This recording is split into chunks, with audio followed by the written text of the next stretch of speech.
Ahora vamos a ver lo que es la introducción a la química. Como ya estábamos viendo en la unidad educativa, la química es una ciencia que estudia las propiedades y transformaciones de la materia. Estudia todos los cuerpos y materiales tangibles e intangibles que nos rodean, por ejemplo, los alimentos, el aire, el agua, la luz, la generación de energía eléctrica y por lo tanto intervienen en todos nuestros aspectos de la vida. Esta química sabemos que no ha aparecido de un día a otro, sino se ha ido desarrollando a lo largo de la historia. ¿Sí? Como tenemos aquí, por ejemplo, hemos tenido, ya habíamos visto, una etapa prehistórica, una etapa antigua, donde se han hecho diferentes eh, hallazgos, ¿no? Para estudiar a la química. Entonces, esta química como ciencia es muy importante, ya que apoya muchas otras ciencias, ¿sí? Como la medicina, la nutrición, la agricultura, el medio ambiente. Entonces, nosotros debemos aprender química porque nos ayuda a la vida misma, a entender lo que pasa en la naturaleza, a poder buscar soluciones, ya que la vida interviene en la vida cotidiana, ¿sí? En el organismo, en el color, en el bronceado, en todo, como habíamos visto. Esta química tiene una regla, ¿sí? Tiene reglas que se llama la nomenclatura química. Tiene reglas para nombrarlas y designar a las sustancias químicas. Se divide en una química general, que estudia los principios teóricos que explican la composición y el comportamiento. Esta química general afecta a las otras divisiones de la química, que son la química descriptiva, la química analítica y la química aplicada. La descriptiva, que estudia la composición, propiedades y métodos. La analítica, la composición química de un material. Y la aplicada, la relación de esta ciencia, que es la química, con otras, como ser la bioquímica, la fisicoquímica, astroquímica, mineralogía, etcétera. ¿Sí?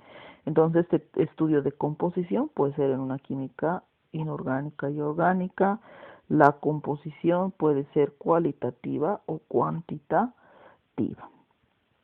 Es así que decimos, ¿por qué estudiar química? Como estábamos diciendo, vamos a buscar métodos de juegos, ya sea con tarjetas, tablas. Ustedes en la red pueden encontrar muchas cosas.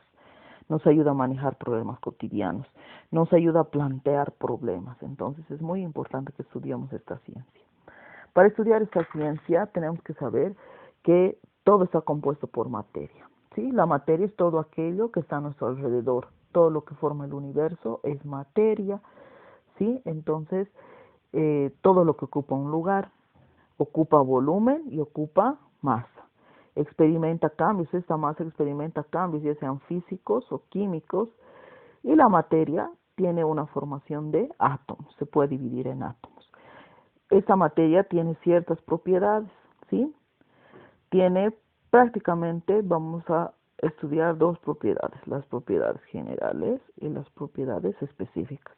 Dentro de las propiedades generales está lo que es la masa, cantidad de materia, el volumen, porque el cuerpo ocupa un lugar, el peso, que es la acción de la gravedad sobre una masa, la inercia, que es el por qué los cuerpos se mantienen en su lugar, y la impermeabilidad.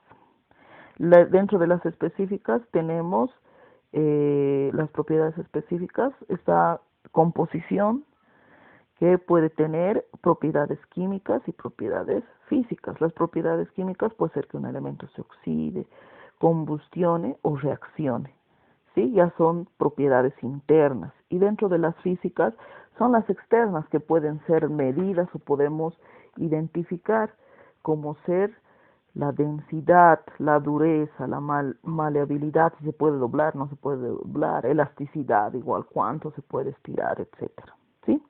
Principalmente eso. Entonces, esta materia tiene estados físicos. Los estados físicos son 5. 3 son los principales que ya habíamos estudiado y que ustedes han estudiado desde primaria. El estado sólido, que es que la materia tiene forma y volumen definido, no se olviden. El estado líquido, en el que la materia tiene volumen propio y definido, pero adopta la forma del material o del recipiente que lo contiene. Y el estado gaseoso, que no tiene ni forma ni volumen y depende al material que lo contiene.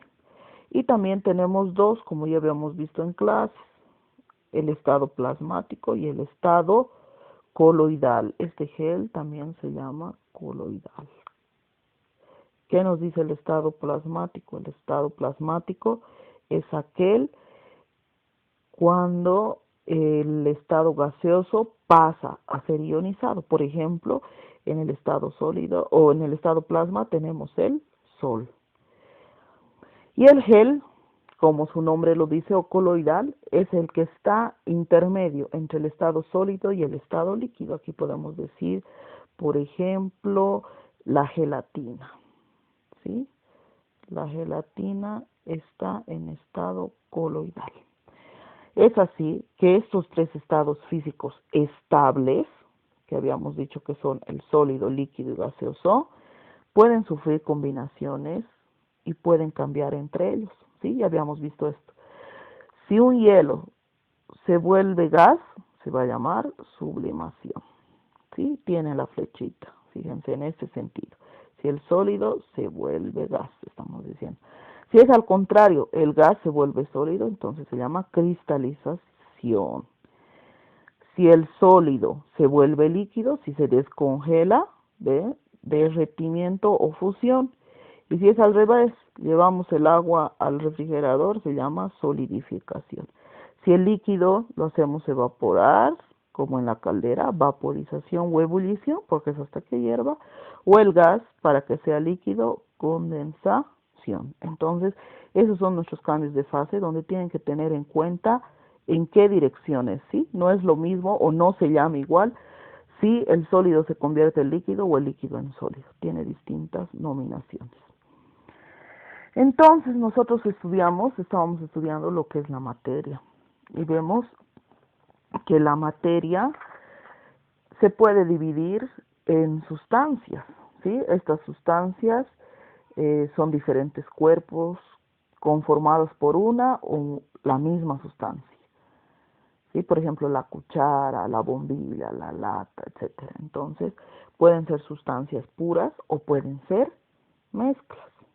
Estas sustancias puras tienen una composición fija, no pueden separarse por medios físicos, que quiere decir no podemos agarrar y romperlos directamente si quieren, ¿sí? Y la temperatura se hace constante. Mientras en las mezclas la composición es variable, pueden separarse por medios físicos, o sea, podemos tamizar, por ejemplo, aquí dice que es tamizar, cernir, ¿sí? Podemos cernir y separar, y no así en las sustancias. ¿Cuáles son las sustancias puras? Tenemos los elementos y los compuestos.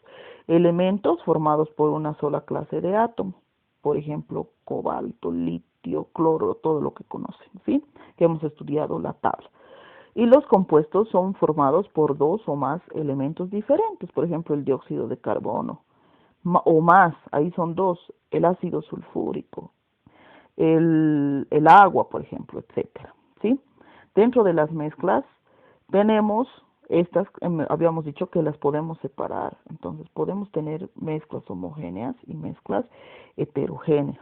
Las homogéneas, dice, no se distinguen sus componentes. Por ejemplo, el aire. Sabemos que el aire es una mezcla de gases, pero nosotros no podemos distinguirlos. Las mezclas heterogéneas nos dice que se distinguen sus componentes principalmente. Por ejemplo, agua con aceite, ¿sí? Aquí tenemos una gráfica donde vamos a distinguir primero las mezclas homogéneas. Vamos a encerrar con negro. Nos dice no se distinguen sus componentes. Por ejemplo, aquí en una agua con limonada, sabemos que tiene limón, pero no podemos decir esto es limón, esto es agua. Aquí un jugo de naranja, igual, no lo podemos separar. Fíjense que el de al lado, al revés, se nota abajo café y arriba, entonces, ¿qué quiere decir? Que no se ha mezclado.